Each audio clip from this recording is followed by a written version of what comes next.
So it's an advocacy group. It's not for profit. It's not connected to a political party. It's not left or right, I hope.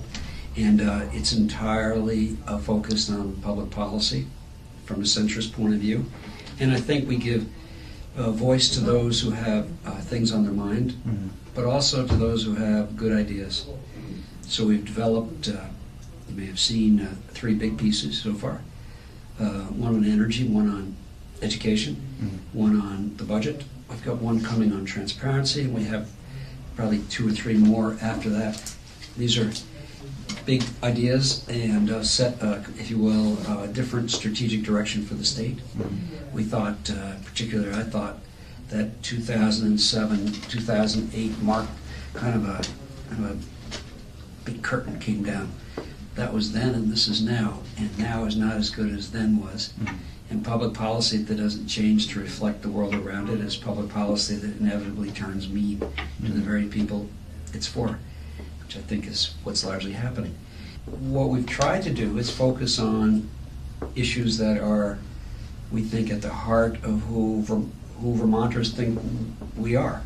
So on the one hand, we're practical and frugal, and on the other hand, we're compassionate, and we are there to help our friends and neighbors in need, give them a comforting hand or give them a helping hand. So we start with those 2 premises, and we thought we could accomplish everything we imagined while holding those things dear. So having said that, 5 governors in a row. Let me just speak for the next 3 in a row. So it'd be 3 in the future that we don't know who they are, and 5 back have always said, jobs are my most, biggest priority. Right. It's an easy thing to say, isn't it?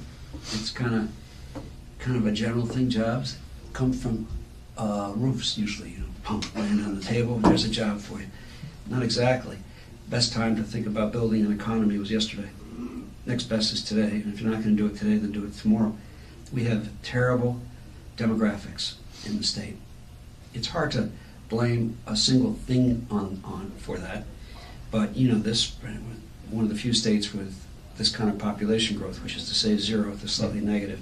And if you take a couple of hot towns or hot counties out, the state's really suffering a loss, as if you had a Vermont in a saw that was taking pieces of the state off, like the southern and central parts and the very northern part.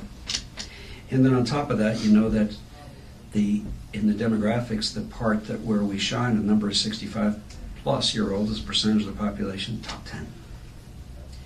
Those are a bad set of demographics. They look more like kind of one of those sleepy European countries than a different kind of America.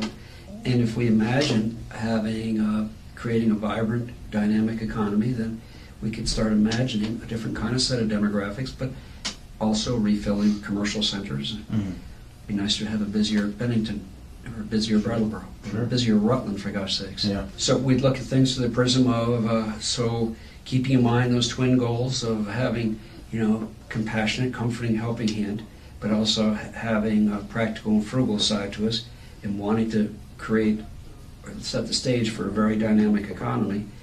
We look at things that are at the heart of it. So we've focused on education.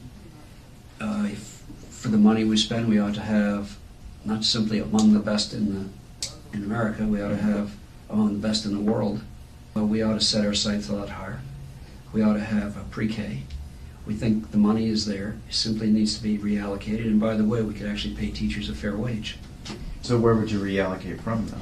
Well, we talk about consolidation for one example. We simply said if we spent what, say, Massachusetts spends per child, they arguably have the best education system in America and maybe the 10th best in the world. We would spend $150 million less.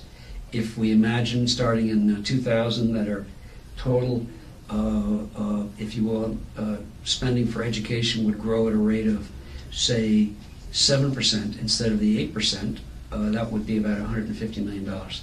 We think there's some combination of things to do that would get us about $150 million. I'm not saying give it back to you. Some of it could go down to pay down property taxes, but you could do a whole bunch of things that, frankly, might enable us to focus on what's going on in the classroom. We're trying to build a very broad-based coalition around ideas and direction. And so I'm here in your town, and I'll be in another town later, and tomorrow I'll be in another town. Last night I was speaking in another part of this part of the state. All designed to build a coalition. Yeah. So you develop a policy, and perhaps